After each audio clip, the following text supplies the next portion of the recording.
Welcome to The Explainer. Today we're diving into the upcoming August matchup between the Chicago Bears and the Cincinnati Bengals. But listen, we're doing things a bit differently. Forget past season stats or guessing at depth charts. We're looking at this fixture through a strictly analytical, constrained availability lens to find the raw tactical blueprint that will actually decide this game. Here's the tactical roadmap we're following today. We'll start with the central tactical question. Look at processing disguised coverage, winning the line battle, receivers versus secondary tackling, tracking live cues and game states. And finally, we'll wrap up with our verdict and probabilities. Let's jump right in.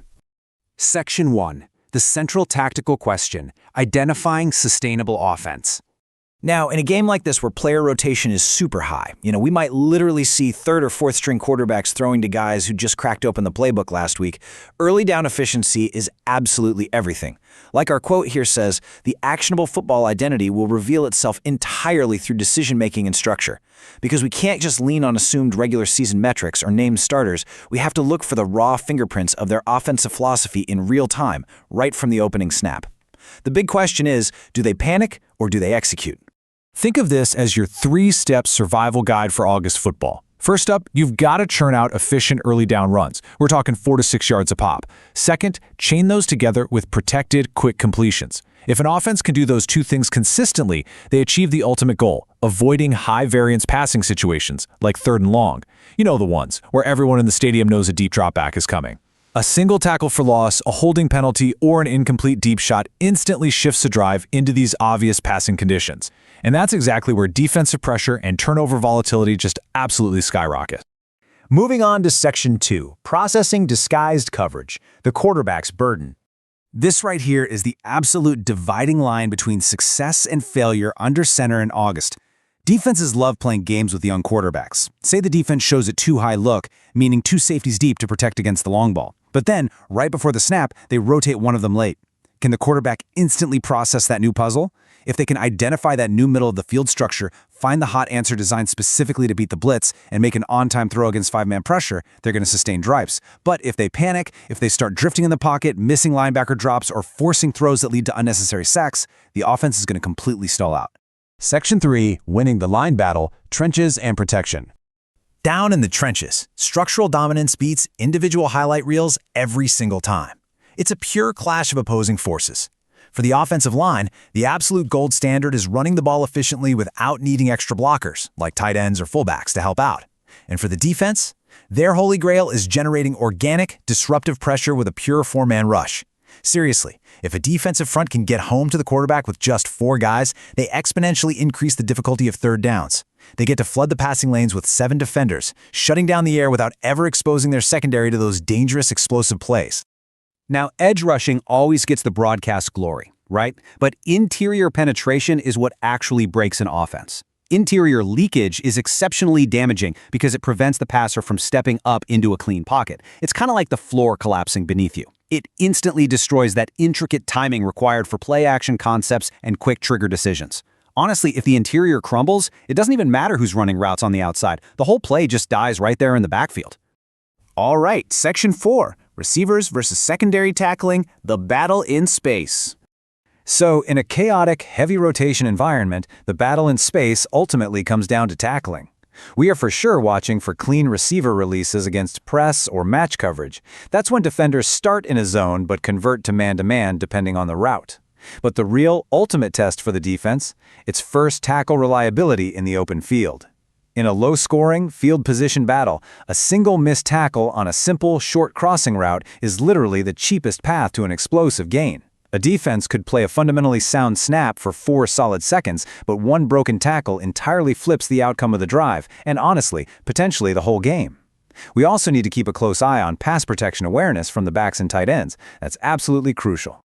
Which brings us to Section 5, live cues and game states, navigating the flow of the fixture. Because we have such severe information limits heading in, you really can't just scoreboard watch. You have to actively chart the live cues during the first quarter. Who's rotating in at quarterback and in what exact order? Is the offensive line staying intact from series to series? Are they calling aggressive plays on standard downs? Are they using their regular specialists for kicks and punts? Listen, 2 consecutive drives featuring clean pockets and positive early down runs tells you a vastly truer story about a team's underlying sustainability than, say, a single fluke touchdown born off a lucky turnover. We're looking for repeatable success here, not just statistical noise. Once a clear scenario emerges on the field, the strategy has to pivot. Let's look at this matrix. If Cincinnati takes an early lead at home, their key is to stay ahead of the chains, protect their punts, and force Chicago into sustaining long fields. Meanwhile, Chicago would need to survive standard downs without taking sacks and lean heavily on the quick game. Now flip it. If Chicago leads early, they must preserve their four-man rush advantage on defense and avoid those predictable loaded box runs on offense. Cincy would then need to improve protection communication and maybe make some aggressive fourth down choices. And in a tight fourth quarter close game, the leader has to actively seek actual first downs, not just run automatic low-efficiency plays to burn clock. But you have to keep this crucial caveat in mind. Treat any early lead as highly fragile if it's created solely by a return, a defensive score, or a short field. Raw scoring absolutely must be adjusted for starting field position. A team can easily clear a point total with mediocre offensive efficiency if they just keep starting drives near midfield. But if the opposing team is consistently winning those normal down snaps, you better believe the underlying math will eventually catch up with the scoreboard. Finally, Section 6, Verdict and Probabilities. Low information model estimates. So what does this all mean? Well, our model projects a center of 39 total points for this game.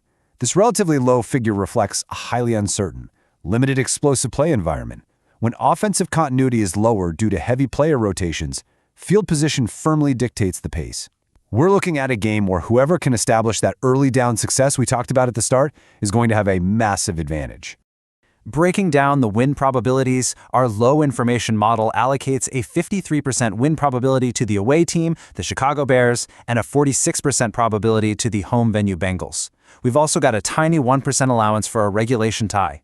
That margin is incredibly thin, guys, and it perfectly reflects a game where starting units are fluid, and depth is being tested to the absolute limit across all 4 quarters. This translates to a projected score of Chicago 20, Cincinnati 19. Now, it is vital to understand that this is a low-confidence scenario lean based entirely on assumed structural advantages, not some verified roster conclusion.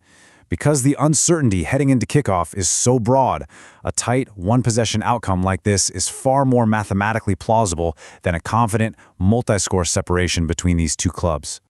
And that leaves us to a quick but super necessary analytics disclaimer.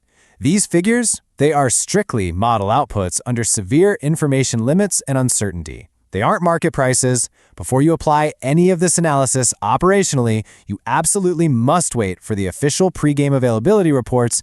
You have to confirm the snap allocations, the quarterback rotations, and the specialist plans before cementing your expectations for the game's trajectory. Ultimately, the whole shebang comes down to this one question: which coaching staff will successfully impose their structural discipline to win those critical early down battles? The team that protects its passer from the inside out, avoids predictable passing situations, and tackles reliably in open space, they're going to establish the actionable identity needed to walk away with the win in this August fixture. So keep your eyes on the trenches, chart those live cues, and let's see how this tactical blueprint actually unfolds on the field.